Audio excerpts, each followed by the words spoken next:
Сегодня мы приготовим пиццу на лаваше в микроволновке за 5 минут.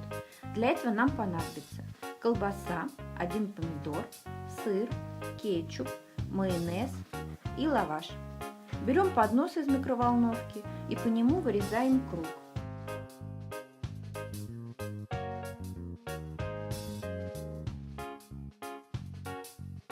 Смазываем его майонезом и кетчупом. Нарезаем колбасу, помидор,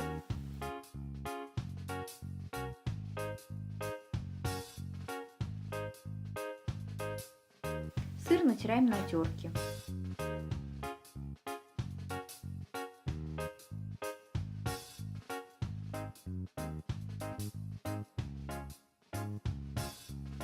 И раскладываем все на наш лаваш.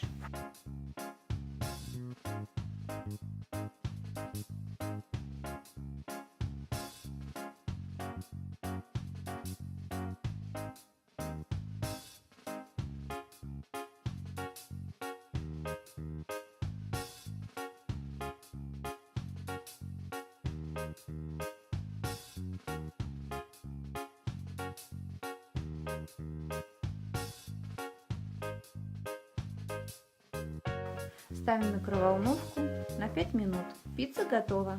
Приятного аппетита!